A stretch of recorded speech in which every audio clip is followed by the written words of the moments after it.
Guys, panen. Dapat 5 guys. Unik kan? Dia langsung ke atas biasanya.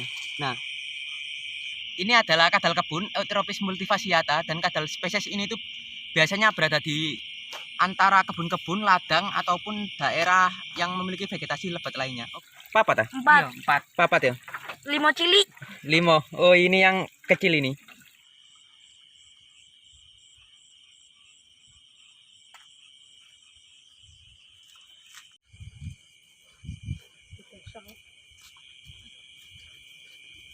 Nah, biasanya di malam hari seperti ini saya sering menjumpai ular-ular pelangi melintas di sini.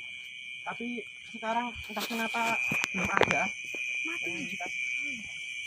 Kemungkinan ya karena kemarin juga ada tambah-tambah.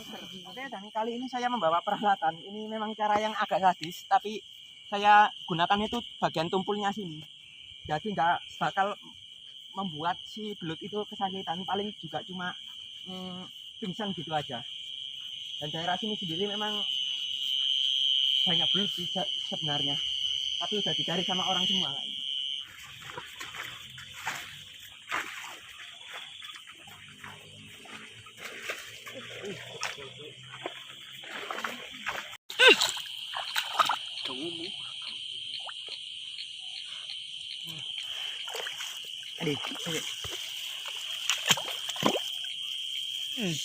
Dapat banyak ini.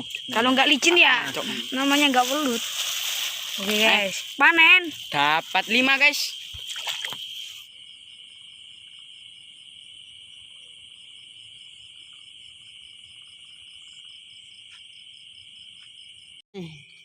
Kena. Dia bersuara ya. Nah, dapat. Ini adalah gecko-gecko atau tokek rumah. Kalau orang daerah sini nyebutnya tokek gitu aja, atau tekek. Nah, hewan ini memiliki suara yang sangat khas banget. Biasanya di rumah-rumah dia itu akan bersuara tekek, tekek gitu. Katanya kalau tokek ini bersuara, dia itu melihat makhluk gaib atau makhluk halus kayak genderuwo atau kuntilanak. Tapi sebenarnya dalam sains biasanya tokek ini bersuara untuk kawin biasanya, atau menandai wilayah kekuasaannya dari tokek lainnya. Tokek ini merupakan spesies tokek atau yang masuk dalam genus Geckonidae. Jadi dia ini memiliki kekerabatan dekat dengan leopard gecko dan tokek-tokek sejenisnya, tapi bedanya dia ini tipe arboreal. Jadi dia itu suka berada di antara pepohonan-pepohonan seperti ini. Nah, tokek ini biasanya memakan kecoak, teman-teman. Jadi kalau di rumah kalian ada tokek, biasanya di rumah itu terdapat sumber makanan dari si tokek ini, si kecoak itu. Dan diketahui tokek jenis ini juga kerap memakan cicak dan juga beberapa satwa penghuni rumah lainnya. Tokek jenis ini merupakan jenis tokek yang penyebarannya cukup luas di Asia Tenggara, mulai dari Indonesia, Malaysia, Thailand, dan bahkan Filipina. Kemungkinan masih remaja, teman-teman. Ini ukurannya juga nggak seberapa besar sih. Dan bagian ujung ekornya putus ini. Ini udah mulai tumbuh lagi. Nah, katanya tokek ini tuh berharga miliaran atau bahkan ratusan miliar gitu loh. Tapi sebenarnya tokek ini tuh nggak semahal itu. Kalau yang ada yang mahal itu tokek morph atau tokek yang mengalami kelainan genetik kayak albino, hypo atau sejenisnya. Pokoknya yang kelainan genetik itu yang mahal. Kalau tokek normal seperti ini ya murah. Bisa mahal itu karena diimpor ke luar negeri. Biasanya orang-orang luar itu memandang hewan ini tuh sebagai hewan eksotis. Tokek ini umumnya panjangnya itu hanya 20 sampai 15 cm, tapi di Kalimantan tokek ini tuh bisa mencapai panjang sekitar 40 cm-an. Dan memang di daerah Kalimantan itu tokek ini sendiri disebut tokek hutan, katanya orang daerah sana itu. Tokek ini aktif saat malam hari atau nokturnal. Jadi nggak heran kalau dia itu kadang berada di pohon-pohon kayak gini, ini pohon nangka, atau dia itu berada di rumah-rumah orang. Tokek jenis ini tuh suka banget tempat lembab seperti belakang lemari, sela-sela rumah, ataupun di sela-sela yang sekiranya lembab. Tokek ini suka banget. Nah, tokek ini memiliki selaput yang berfungsi sebagai perekat di di bagian kaki-kakinya. Biar kalian lihat, ini selaputnya. Ini tuh sebenarnya bulu-bulu halus, teman-teman, kayak sejenis jarum-jarum kecil gitu. Tapi ya pada tokek ini tuh jarum-jarum ini dapat memberikan efek kayak nyedot gitu loh. Jadi si tokek ini dapat bergelantungan dengan mudah bahkan di bidang yang sangat datar sekalipun. Oke, kita lepaskan si tokek ini. Kalau di daerah saya mitosnya katanya kegigit tokek ini nggak bisa lepas kalau nggak ada petir, teman-teman. Tapi sebenarnya rang tokek nggak sekuat itu kok. Biasanya dia kalau digigit kayak gini, biasanya dia itu langsung lepasin. Coba lihat. Nah, loh, dia lari ke arah situ loh. Coba lihat. Loh, unik kan? Dia langsung ke atas biasanya. Nah, jadi kegigit tokek itu nggak mungkin ditegangin gini terus. Pasti dia itu suatu waktu kalau kita goyang gini dia itu langsung lepas. Kalau kegigit tokek katanya kalau nggak ada petir nggak bisa lepas, itu cuma mitos saja.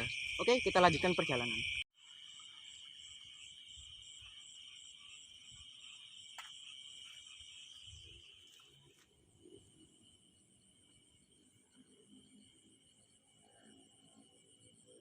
Ini tadi nggak sengaja keinjek. Ini adalah kadal kebun Eutheropis multifasciata, dan kadal spesies ini tuh biasanya berada di antara kebun-kebun, ladang ataupun daerah yang memiliki vegetasi lebat lainnya. Oke, ini kayaknya nggak. Oke, kena. Kadal kebun Eutheropis multifasciata, atau bisa kita sebut juga dengan nama kadal minyak karena dia itu biasanya kulitnya itu mengkilap. Dia ini masuk ke dalam kategori skinny lizard, di mana skinny lizard itu atau kadal-kadal minyak ini biasanya dia itu memiliki sisik yang besar dan juga warna yang mengkilap. Kadal ini habitatnya itu berada di antara sawah, kebun dan juga ladang-ladang, dan juga bisa kita temukan di daerah yang lapang kayak lapangan ataupun apa. Tapi kadal spesies ini juga sering berada di rumah-rumah penduduk. Kadal ini merupakan spesies kadal yang paling umum ditemukan terutama di daerah Jawa. Dan Eutheropis multifasciata atau kadal kebun ini biasanya dia itu memakan serangga-serangga kecil kayak jangkrik, belalang dan juga semut biasanya. Tapi kadal ini nggak pilih-pilih makanan. Kadang-kadang spesies ini juga bisa kita temukan di tumpukan-tumpukan sampah. Dia juga memakan nasi kadang-kadang. Saya sendiri kaget kok kadal ini makan nasi gitu loh. Kecil emang. Gigitan dari kadal ini nggak sakit kok, paling cuma kaget gitu aja. Nah, ini merupakan spesies kadal yang umum dijumpai di sekitar kita. Jadi ya begitulah jenis kadal yang memang terbilang cukup umum sih. Oke, kita akan lepaskan aja kadal ini ke sana.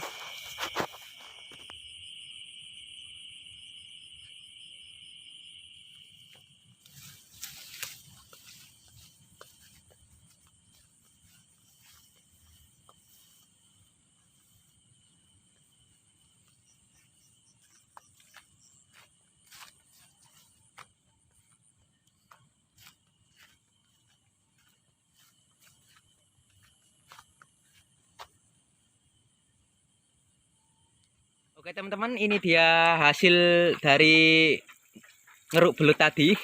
Jadi ini ada berapa ini? Papat ya? 4. Papat ya? 5 cilik. 5. Oh, ini yang kecil ini. Anak. Hasil ngeruk belut tadi.